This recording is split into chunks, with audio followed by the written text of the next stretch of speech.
pictures, I think, and then if everyone could join us for a little drink, it would be nice to see everyone.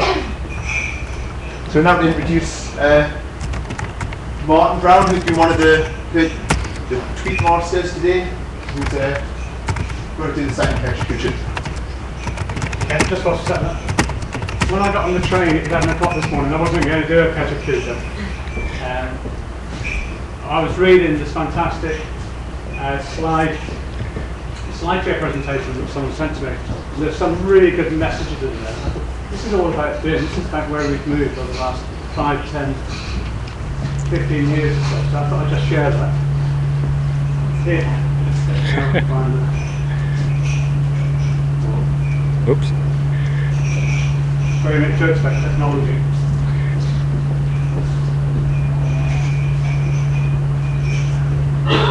Because I picked somebody else's presentation, I've had to put it into a PDF, so you have to do it manually. Okay, the presentation was by this lady here. You can see Mary Meikle. It's 100, 120, 130 slides. I'd really suggest you have a look at it. The first bit is about usage of internet, but the middle chunk is about this, reimagining nearly everything, and just makes you think of where we've moved in technology over the last few years. I've just pulled some examples out. Firstly, a quote from Facebook. It's interesting. It's a letter to their stakeholders, looking at information, the way we consume information, the way we share information. It's happening around us socially, in business, and it's going to happen in construction with digital, of course. How many people now use smartphones and tablets in preference to desktops? I certainly do. Yeah, majority. When was the last time you used a public telephone? Has anybody used one in the last month? 6 months? Year? 2 years? Yeah, okay. Yeah, we're now wired in all the time, aren't we? We use these things. Knowledge. When was the last time you referred to the Encyclopedia Britannica for anything? Yeah. Did anybody try to flog a copy of the Encyclopedia Britannica? You don't get a knock on the door with buy one a month or whatever. No, we get everything. It's accessible. Okay. And we need to try and move that into construction, built environment. So everything's available to everyone. What's important is you can see that everyone can contribute. Photography. How many people upload photos into a cloud, be it Flickr? Yeah, show hands if you upload photos. Yeah, okay. How many people upload construction photos? 1, 2.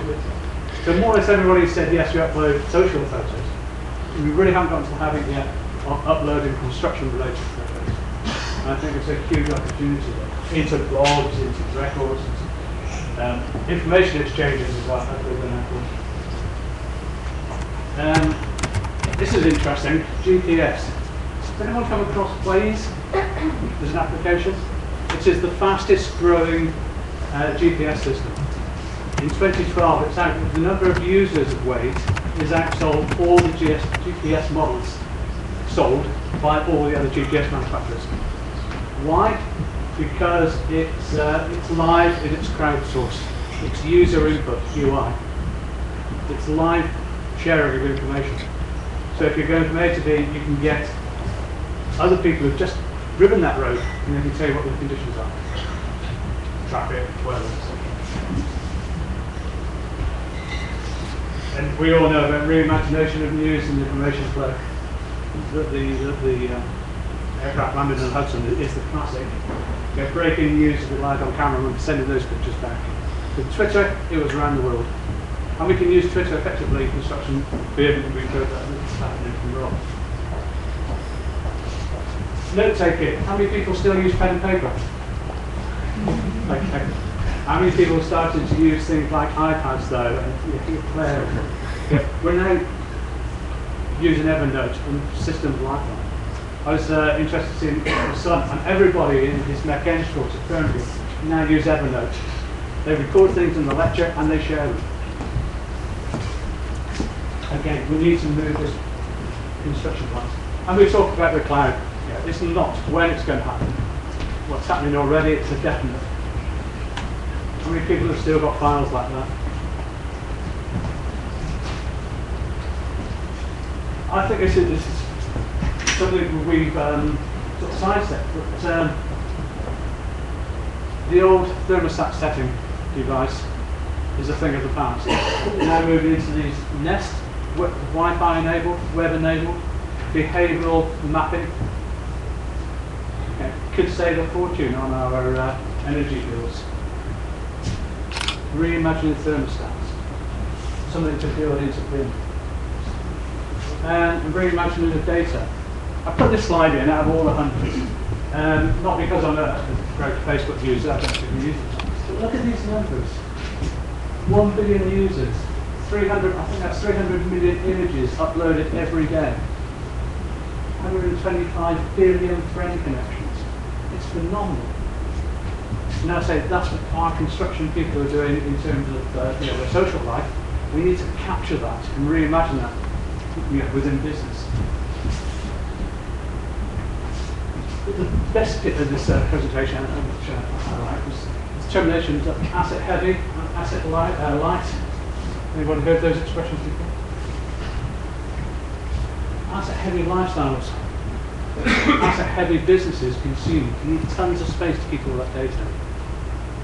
It takes us more time to filter through all that data when it's real physical information and drawings and stuff. And of course it costs us money.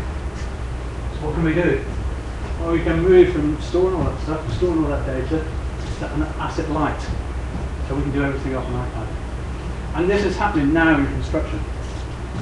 Perhaps all construction down in Kent through Workspace run paperless construction sites.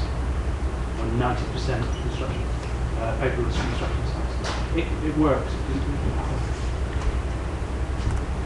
What can we do with our smartphones? Why can't we do this in construction?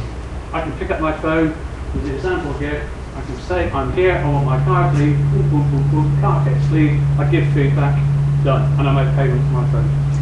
So I park it in the street, say I want it clean, pick it in, by the time I get back to it later, 2 hours later, all through the phone. I think of the potential of what we could do in terms of construction, maintenance and services. Yeah, okay, just an example, yeah, asset heavy, probably like me, one or two of them, they have boxes and boxes of albums and LPs, and now we can download everything on demand. And it's the same with books. And this is interesting, not only buying books for Kindle and e-books, but we can rent books.